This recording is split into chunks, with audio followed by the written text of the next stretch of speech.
중국의 영향력을 벗어날 수 있는 국가, 현재는 없습니다. 중국과 싸우는 미국 역시 마찬가지죠. 하지만 그런 중국을 전 세계에서 가장 만만하게 보는 국가가 있다면 아마 우리가 아닐까 하는데요. 외교적 역학관계를 떠나 그저 미국이 중국에게 철퇴를 가하는 것이 속 시원한 맛은 있습니다. 반중 정서가 역대 그 어떤 순간보다 강한 현 대한민국의 정서를 감안한다면 많은 분들이 미국 훌륭하다, 잘한다 싶으실 텐데요. 바이스톰도 개인적인 감정만 따진다면 이를 부정하지 못합니다. 그리고 지금 미국의 철퇴에 동의한다는 이 말을 하는 순간 영상의 조회수는 줄어듭니다. 채널의 성장도 둔화됩니다. 이는 수년간 겪어온 바입니다. 굳이 하지 않아도 될 이런 정서를 드러내는 걸 유튜브는 매우 싫어합니다. 그럼에도 이것이 바이스톰의 정체성이기에 더 많은 분들에게 영상이 노출되지 않는 피해는 감수해야 하는 것이죠. 그런데 반중 정서를 우리가 가지는 것과 국가 간의 외교상의 문제는 전혀 다른 이야기가 됩니다. 이 역시도 부정할 수 없는 사실입니다. 미국의 철퇴 부메랑에서 자유롭지 못한 우리에게는 미국이 시원하게 때려줘도 개운한 뒷맛까지 제공되지는 않습니다. 미중 갈등의 당사자들보다 주변 국가들이 죽어나는 것은 늘상 있어왔던 일이기 때문인데요. 이런 와중에 미국이 미중 갈등의 지축을 뒤흔들 거대한 발표를 하여 대한민국은 물론 지금 전 세계는 그 어느 때보다 긴장이 맴돌고 있지만 이럴 때일수록 사실관계와 현실에 대한 정확한 파악이 필요한 부분입니다. 당장 먹고 살기 힘든데 미국, 중국 싸움까지 우리가 신경 써야 하나 싶지만 이는 우리의 일상생활에도 거시적 관점에서는 큰 영향을 줍니다. 내수가 최악의 상황임에도 우리 경제가 버틸 수 있는 이유는 아시다시피 수출 때문이고 미중과 우리 사이의 교역 규모가 엄청난데 이에 지장이 생긴다면 치명적 경제 손실로 이어지는 부분이 있으며 장기적인 대한민국 발전에 꼭 필요한 한반도 평화에도 큰 영향을 끼치기 때문인데요. 그렇기에 뭐가 속 시원한지 뭐가 문제인지는 알아야 하는 것이죠. 우선 미국이 때린 건 사실입니다. 아주 강한 외교적 메시지를 때려 미중 간의 힘싸움에서 양축을 중심으로 정확한 편 나누기에 돌입하고 있는 것이라 할 정도인데요. 재미있는 것은 이것이 미국 내부에서도 대동단결된 의사는 아니라는 점이며 미국이 중국을 때렸다고 해서 전 세계가 모두 대동단결할 것인지도 의심스러운 부분이고 되려 이런 미국의 행동이 가져올 다른 변수들도 존재하고 있습니다. 미국이 중국에 날린 철퇴, 그 정확한 사실만을 두고 이야기해보겠습니다. 뉴욕타임즈는 미국이 베이징 올림픽에 대해 정부 관리 파견을 하지 않는 외교적 보이콧을 공식적으로 언급했으며 미국 선수들이 여전히 베이징 동계올림픽에 참가할 수 있지만 외교적 보이콧은 신장자치구의 인권 침해와 관련한 중국 비난이다 보도하고 있습니다. 기사는 미국은 인권 침해로 인한 중국에 대한 항의로 정부 관리를 보내지 않을 것이며 이에 대해 중국도 단호한 대응으로 맞서겠다 밝혔다는 것인데요.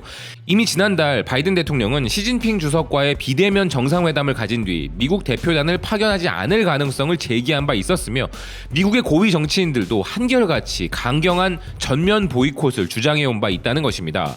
미국의 결정에 우방국들과 주변국들의 움직임도 급해지고 있습니다. 일본의 마이니치는 미국의 결정이 신장에서의 인권 문제 때문이라 보도하면서 영국과 호주도 이에 동참할 것인가에 대한 부분을 검토하고 있다며 미국은 동맹국들에게 이런 결정을 알렸지만 대응은 각국이 알아서 판단한다고 하는 것이 미국의 입장이라 보도하고 있습니다. 일본의 입장은 다시 들어보는 것으로 하고 캐나다는 미국의 외교적 보이콧에 동참하는 분위기로 가고 있는데요. 캐나다 매체 토론토 스타에 따르면 캐나다는 중국의 경고에도 불구하고 미국의 외교적 올림픽 보이콧 동참을 고려 중이라 보도하고 있습니다. 기사는 캐나다도 미국과 유사한 보이콧을 고려하고 있지만 전통적인 동맹국들과 여전히 이 문제를 논의하고 있으며 중국의 인권 침해를 심각히 생각하지만 가벼운 결정이 아니라고 했다는데요. 캐나다 역시도 올림픽에 참가한 선수들의 상황과 여러 조건을 따져봤을 때 그저 강경 일변도를 표하기에는 부담스럽기에 신중한 태도를 보이는 상황입니다. 캐나다는 물론 호주도 역시 보이콧 동참 고려에 적극적인 상황이며 영국 역시 빠질 수 없는 국가일 텐데요. 여기서 다소 놀라운 부분은 국제올림픽위원회 IOC가 미국의 외교적 보이콧을 존중한다고 받아버린 것입니다.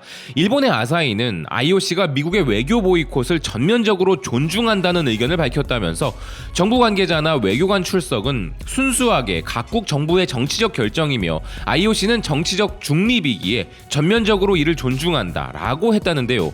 IOC가 미국이 올림픽 불참을 한 것이 아니라 외교적인 정부 인사 파견을 보이콧한다는 것이기에 존중한다고 밝힌 것입니다. 내심 미국이 베이징 올림픽에 올림픽에 대한 완전 불참 선언을 우려할 수밖에 없었던 그들이기에 이 정도면 자신들의 이익에 크게 어긋나지 않는다는 판단이 선 것이겠죠. 미국 내에서도 이런 정확한 선긋기는 벌어지고 있습니다. 미국의 솔트레이크 트리뷴은 미국 정부가 베이징 올림픽에 대한 외교적 보이콧을 계획하고 있지만 솔트레이크 올림픽 개임위원회는 향후 올림픽 유치를 희망하며 베이징 올림픽에 참석할 예정이라 보도하고 있습니다. 기사는 3명의 솔트레이크 시티 유타 게임 위원회 위원들이 2030년 또는 2034년 올림픽 개최를 위해 예정대로 중국을 방문할 것이라는데요. 그러면서 중국 방문에 대한 것은 외교적 보이콧과 같은 정치적 역학관계에 있지 않으며 자신들의 초점은 올림픽을 운영하는 측면에 대한 연구나 새로운 아이디어 등의 순수한 의도임을 위원회는 밝히고 있다는 것입니다.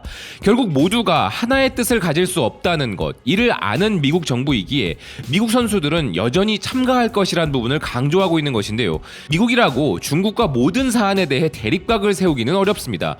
중동 문제와 같이 사안에 따라서는 미중 간의 비축유 방출에 대한 협력이 필요한 부분도 있기에 미국의 메시지는 그저 메시지일 뿐이라는 일각의 해석도 존재하는 이유가 바로 그것일 텐데요.